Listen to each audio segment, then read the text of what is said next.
Engineers कैसे हैं आप सब। मैं एक बार फिर आपका स्वागत करता हूं आपके favourite YouTube channel Civil Guruji Mohali में, India the best training institute only for civil engineers. दोस्तों मेरा नाम प्रशांत झा है और मैं कॉर्पोरेट ट्रेनर हूं सिविल गुरुजी के मोहाली ब्रांच में। तो दोस्तों जैसे कि आप सब जानते हैं कि हमारे अक्टूबर मंथ के इंजीनियर्स की एस्टिमेशन की क्लासेस कंप्लीट हो चुकी है और इस एस्टिमेशन की क्लासेस के अंदर हमारे इंजीनियर्स ने सीखा है डिटेल एस्टिमेशन बनाना, बीओक्यू बनाना, उसके बाद कॉस्टिंग निकालनी, एस्टिमेशन, एक एक चीज की डिटेल क्वांटिटी निकालनी और भी बहुत सारा कुछ जो उन्हें आगे जाके बहुत ज्यादा हेल्प करेगा। उन्होंने सीखा कि कैसे हमें किसी भी प्रोजेक्ट को शुरू करने से पहले एक बीओक्यू बनाया जाता है, उसके लिए क्या क्या गाइडलाइंस होती है, क्या क्या स्पेसिफिकेशन होते हैं, कौन से आईएस कोड को पढ़ना जरूरी होता है। तो ठीक जैसे आज उनकी क्लासेस पूरी हो चुकी है तो हमारे उन्हीं में से मैं बुलाना चाहूंगा अपने एक और इंजीनियर को जो आपके सामने आएंगे और आपको बताएंगे कि उन्होंने इतना कुछ जो इसमें सीखा है उसमें से कोई भी एक टॉपिक आपको एक्सप्लेन करेंगे ताकि आपको पता चल सके कि उन्होंने इस 15 दिन की क्लासेस के अंदर क्या कुछ सीखा है और कैसा सीखा है। सो प्लीज वेलकम कीजिए हमारे इंजीनियर का।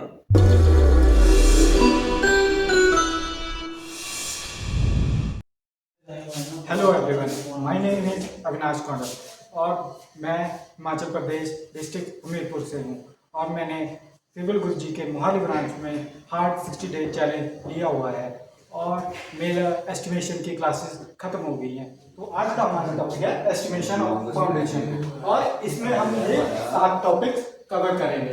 इन 7 टॉपिक्स में सबसे पहला टॉपिक है हमारा site clearance. Site clearance start करने से पहले हमें ये जानना बहुत ज़रूरी है कि हम साइट क्लियरेंस क्यों कर रहे हैं। क्योंकि जब भी हम पहली बार किसी साइट पे जाते हैं तो हमारी साइट बिल्कुल साफ नहीं होती है। वहाँ पे कूड़ा कचरा हो सकता है या झाड़ियाँ हो सकती हैं या पेड़ हो सकते हैं, अनवांटेड मटेरियल्स हो सकते हैं जो हमें नहीं चाहिए।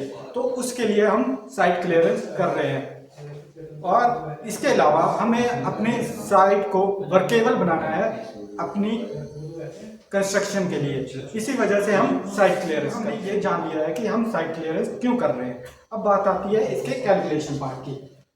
कैलकुलेशन पार्ट में हमारे CPWD ने ये बोला है कि हमारे पास अगर कोई प्लॉट है उससे हमें 1-1 मीटर सभी साइड से बढ़ाकर हमें साइट क्लियरेंस करनी होती है। तो जैसे कि हमारे पास कोई प्लॉट है जिसकी डायमेंशन है 17,800 mm बाय 12,500 mm, तो उसके साइट क्लियरेंस का एरिया कैलकुलेट करने के लिए हमें एरिया कैलकुलेट करने के लिए हम उनकी डायमेंशंस को मल्टीप्लाई करेंगे विद 1 मीटर जो हमें CPWD ने बताई है प्लस करके। जैसे कि हमारे पास 17,800 plus 1 from one side plus 1,000 from other side. अब बात आती है एरिया और साइट क्लियरेंस। अब एरिया में हम क्या क्या मल्टीप्लाई करेंगे, 17,800 प्लस 1,000 फ्रॉम एक साइड से प्लस 1,000 mm दूसरी साइड से इंटू 12,500 प्लस 1,000 mm। ये सारी कैलकुलेशन हम mm में कर रहे हैं। यहाँ पर लिखा मैंने 1 मीटर है लेकिन यहाँ पे 1,000 को mm में कन्वर्ट कर दिया गया है। तो 1,000 from this side plus 1,000 from this side. तो ये बन गया हमारा 19,800 इंटू 14,500। जब इन दोनों की मल्टीप्लिकेशन की गई तो हमारे पास ये वैल्यू आई, जिसको कि मीटर में किया तो हमारे पास ये बन गया 287.1 मीटर स्क्वायर। ये थी हमारी अभी तक साइट क्लियरेंस की बात। अब बात आती है एक्सकवेशन की। अब साइट तो क्लियर हो गई, अब हम एक्सकवेशन करेंगे। एक्सकवेशन किसकी करेंगे? सबसे पहली बात आती है एक्सकवेशन हम कहाँ पे करेंगे। हम एक्सकवेशन वहाँ पे करेंगे जहाँ पे हमारी फुटिंग्स होगी, वो कि जो कि हमारे किसी ड्राइंग में बताई गई होगी। वहाँ हम, जैसे मेरे पास ये ड्राइंग है जिसको कि आप देख सकते हैं वीडियो को पॉज करके।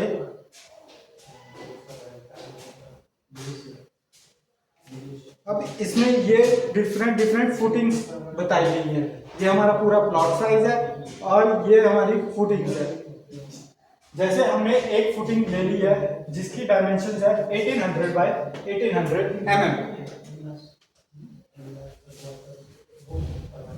तो अब बात आती है एक्सकावेशन की। अब एक्सकावेशन हम कर लेंगे बाय जेसीबी बुला के या कुछ भी, या मैनुअली, जैसे भी हम चाहें वैसे हम एक्सकावेशन कर लेंगे।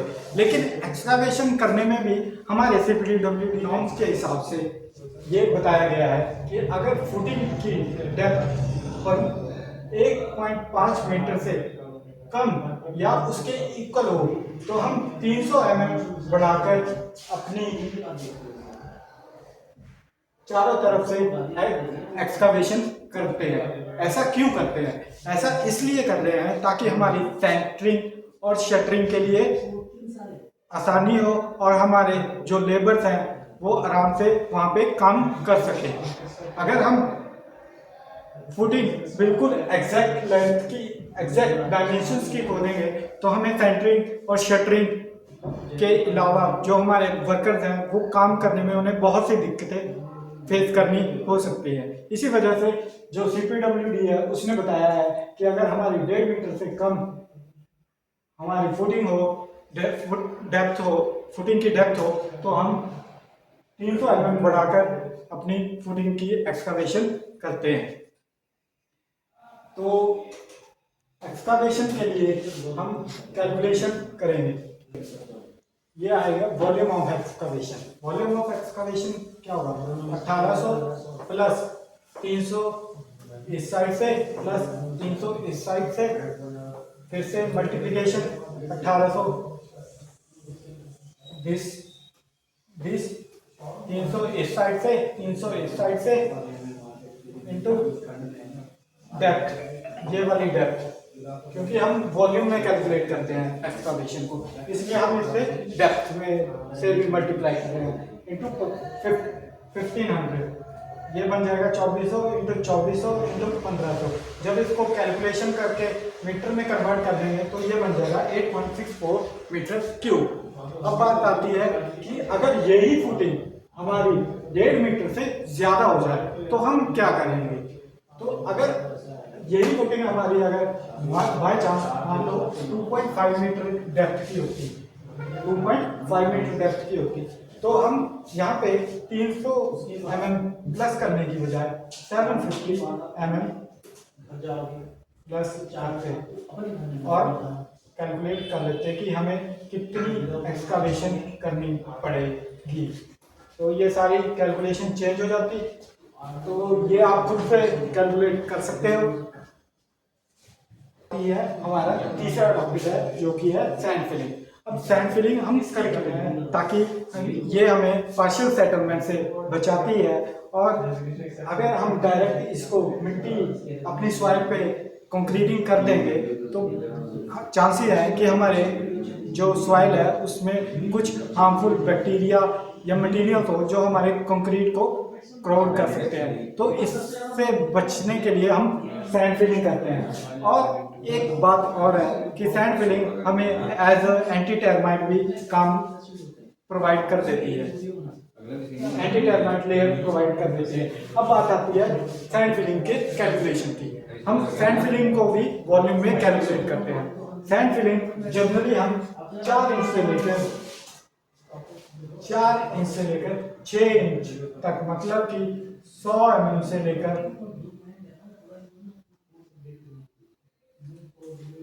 150 mm तक प्रोवाइड कराते हैं। मतलब इसकी जो डेप्थ होती है ये वाली 100 mm से लेकर 150 mm तक होती है। अब बात आती है इसके कैलकुलेशन। अब हम सैंड फिलिंग भी पूरी एक्सकावेटेड एरिया में प्रोवाइड करते हैं। तो अगर हम ये एक्सकावेटेड एरिया में प्रोवाइड कर रहे हैं तो इसके लिए भी हमारा फॉर्मूला ये होगा कि 1800 plus 300 plus 300 into 1800 plus 300 into जो ये सैंड फिलिंग की डेप्थ है जो कि है हमारी ड्राइंग्स में 100 है, तो ये आ जाएगी 100।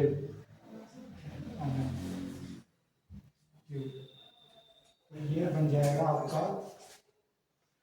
हमारी ये वैल्यू आ जाएगी 0.576 मीटर क्यूब। ऊपर मैं एमएम में लिख रहा हूँ, जब मैं कैलकुलेशन कर रहा हूँ वो मैं मीटर क्यूब में कर रहा हूँ, इस बात का ध्यान रखें। आप इसको एमएम में भी कन्वर्ट कर सकते हो, ये आप पे डिपेंड है कि आप कैलकुलेशन किस बात में कर रहे हैं। अगर मैं इसको एमएम में करता हूँ तो ये बहुत ज़्यादा बड़ा बन जा रहा है, इस वजह से मैं इसको मीटर में चेंज करके आंसर कैलकुलेट करता हूँ। अब बात आती है हमारी पीसीसी। पीसीसी हम इसलिए प्रोवाइड कर रहे हैं क्योंकि ये हमें हार्ड सरफेस प्रोवाइड कर रही है हमारी कंस्ट्रक्शन के लिए या हमारी फुटिंग के लिए। तो ये भी हमारी जनरली 4 इंच से लेकर 6 इंच तक हम प्रोवाइड करते हैं अपनी फुटिंग के नीचे और सैंड फिलिंग के ऊपर। तो जो हमारी ड्राइंग है उसमें हमें 100 mm प्रोवाइड करने के लिए बोला गया है, तो हम इसको भी 100 mm प्रोवाइड करेंगे। इसकी ये भी हम पूरे एक्सकवेटेड एरिया में ही प्रोवाइड करते हैं। तो इसकी कैलकुलेशन भी सेम एज सैंड फिलिंग की तरह ही होती है। तो जो सैंड फिलिंग की कैलकुलेशन है वही हमारी पीसीसी की कैलकुलेशन बन जाती है। इस केस में अगर बाई चांस ये यहाँ पे 150 होता तो यहाँ पे हम सिर्फ इसको चेंज करते हैं, इसकी डेप्थ हो गया हमारा। अब अगला टॉपिक आता है हमारा फुटिंग। जैसे कि आपने अपने बीटेक में पढ़ा होगा कि फुटिंग में डिफरेंट टाइप्स ऑफ फुटिंग होती है, जैसे हमारे कंबाइंड, राफ्ट और मैट। और जो शेप्स होती है फुटिंग की वो हो जाती है हमारे पास ट्रेपेजॉइडल, स्क्वायर और रेक्टेंगुलर। जो हमारे पास ड्राइंग दी शुरुआत में दिखाई थी उसमें हमारे पास जो हमें फुटिंग प्रोवाइड की गई है वो है ट्रेपेजॉइडल फुटिंग। अगर आपने ये फुटिंग सॉल्व करना सीख लिया तो आप कोई भी फुटिंग हो, चाहे वो रेक्टेंगुलर हो, स्क्वायर हो, जैसे भी हो, आप उसको सॉल्व कर सकते हो। तो बात आती है फुटिंग में भी हम दो चीज़ों को सॉल्व करते हैं। एक होती है फुटिंग शटरिंग और एक होती है फुटिंग कंक्रीट। अब जिसको शटरिंग का नहीं पता उसको बता दूं कि शटरिंग को ही फॉर्म वर्क बोला जाता है, ठीक है। ट्रेपेजॉइडल फुटिंग ये अगर आप विजुअलाइज कर सको तो ये हमारी ट्रेपेजॉइडल फुटिंग है।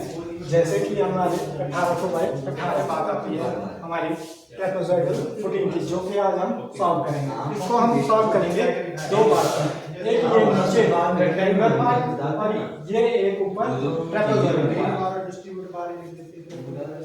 सबसे पहले बात आती है रेक्टेंगुलर पार्ट जो हम सॉल्व करेंगे। तो फुटिंग में हम दो चीजें सॉल्व करते हैं, फुटिंग शटरिंग और फुटिंग कंक्रीट। फुटिंग शटरिंग में हम शटरिंग सिर्फ रेक्टेंगुलर पार्ट में ही प्रोवाइड कर रहे हैं। तो इसके लिए कैलकुलेशन ये बनती है इतने इतने यहाँ से यहाँ और यहाँ पे, और शटरिंग हम स्क्वायर मीटर में ही निकालते हैं।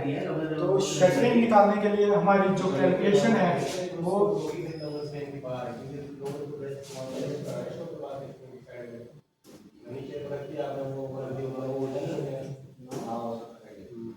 हो जाता है। जैसे हमारे पास D1 दिया हुआ है जो इसकी डेप्थ दे रखी है,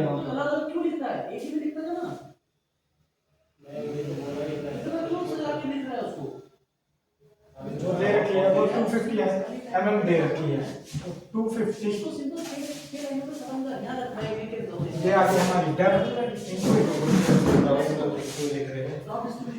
1800 अभी तो वही तो लिखने की जरूरत नहीं है, आप 1800 समझ जाओ।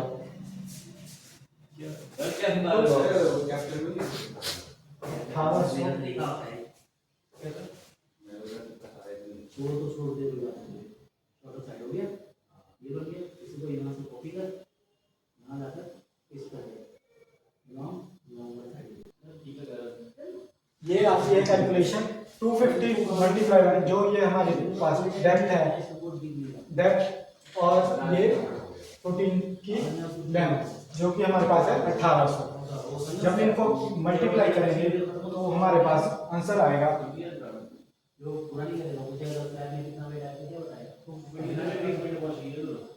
पूरा तो तेरे टॉपिक बीच में तो रोक दूंगा।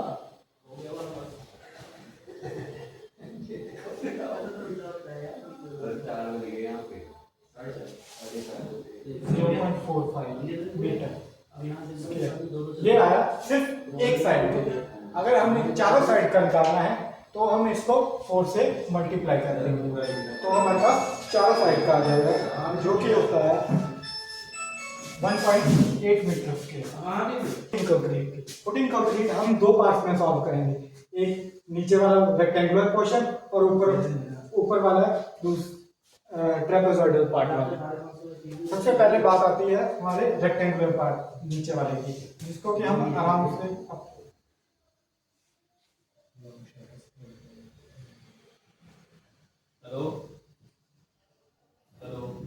जो कि बहुत ही आसान है निकालना। रेक्टेंगुलर पार्ट जो कि बहुत ही है आसान निकालना। इसकी डेप्थ भी पता है हमें, लेंथ भी पता है जो कि कितनी है 1800 बाय 1800 इंटू। शेप वाला कॉलम अमल बैठ रहे हैं। अब रेक्टेंगुलर पार्ट के लिए, रेक्टेंगुलर पार्ट में कंक्रीट निकालने के लिए हम मल्टीप्लाई करेंगे 1800 multiply by this into 1800 into depth जो कि हमें दे रखी है 250 mm जो कि हमारी ड्राइंग में प्रोवाइड कर रखी है, जिसका कि आंसर आएगा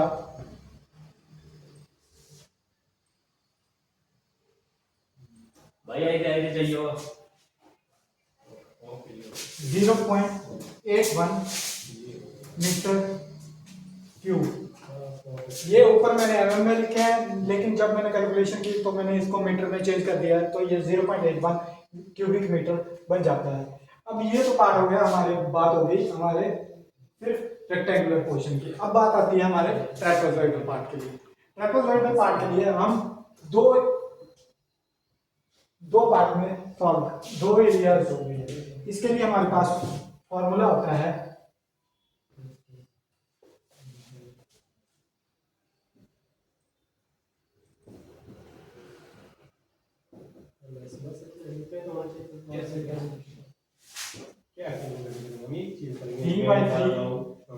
इंटू जो भी हो प्लस A2 प्लस रूट जब एक बार A1 इंटू A2। ये होता है हमारा ट्रैपेजॉइडल पार्ट के कंक्रीट निकालने का फॉर्मूला। अब बात आती है हमारे पेडेस्ट्रियल कॉलम की। पेडेस्ट्रियल कॉलम जो हमारा फुटिंग के बेस से लेके जो एंजियल तक जाता है उसको बोलते हैं हम पेडेस्ट्रियल कॉलम। और पेडेस्ट्रियल कॉलम में भी हम दो पार्ट सॉल्व करते हैं, पेडेस्ट्रियल शटरिंग और पेडेस्ट्रियल कंक्रीट। अब शटरिंग भी हम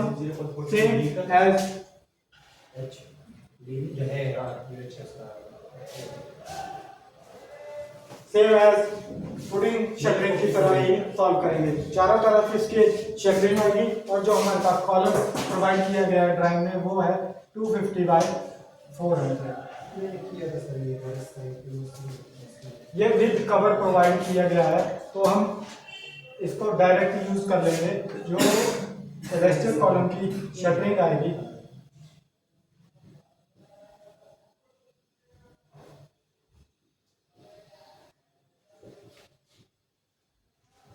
वो आएगी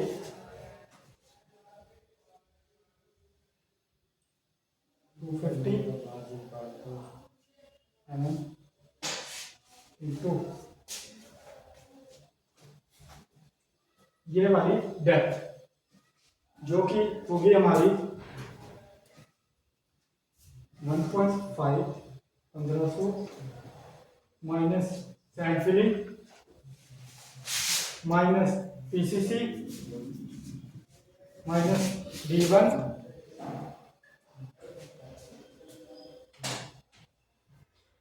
250 माइनस D2 150। जो ये वैल्यू आएगी ये होगी हमारी एक साइड की, जो सर ये कटिंग लेंथ टॉप एक्स्ट्रा ही है ना, ये आ गई हमारी एक साइड की शटरिंग के पार्ट की। अब इस साइड तो आ गई, अब सेम ही इस साइड पे निकली, तो हम इसी को ही 2 से मल्टीप्लाई कर देंगे। और अब बात आई 400 वाट वाले की, तो सेम एज जैसे हमने 250 वाले की निकाली वैसे ही हम 400 वाले की भी निकाल लेंगे। ये हो गए हमारे पेडेस्ट्रियल कॉलम के शटरिंग की।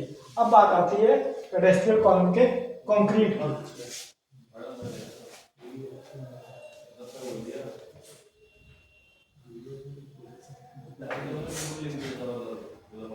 अब पेडेस्ट्रियल कॉलम कंक्रीट हम सिर्फ इतने ही पोर्शन में प्रोवाइड करेंगे। तो पेडेस्ट्रियल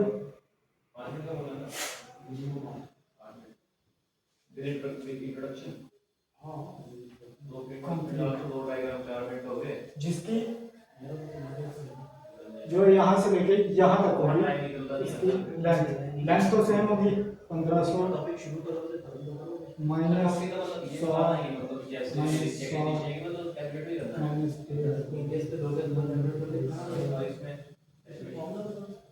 इंटू मल्टीप्लाई बाय इसकी, ये तो हो गई डेप्थ, इसकी लेंथ और विड्थ कितनी है 250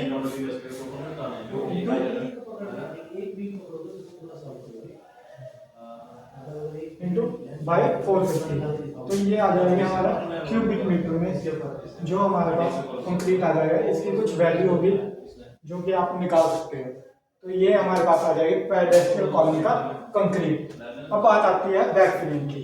अब ये एक्सकावेट कर दिया था, अब हमारा पेडेस्ट्रियल कॉलम तक हमने बना दिया है अपना कॉलम। तो अब जो ये बचा ये खाली एरिया होगा, तो इसको वापस से हमें मिट्टी भरनी पड़ेगी, जो कि कितने एरिया में भरी जाएगी, इस वाले एरिया में, सिर्फ इतनी।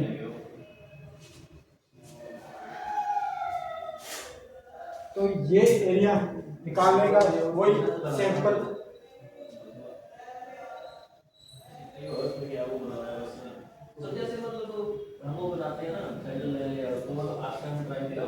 ये कितनी लेंथ है, ये है हमारी टोटल 2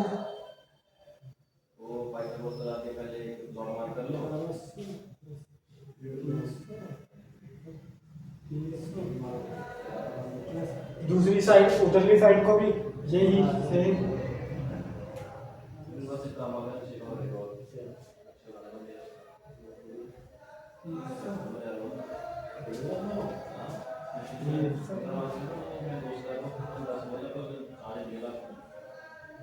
मल्टीप्लाई बाय ये वाली यहाँ से लेके यहाँ तक की डेप्थ, जो कि होगा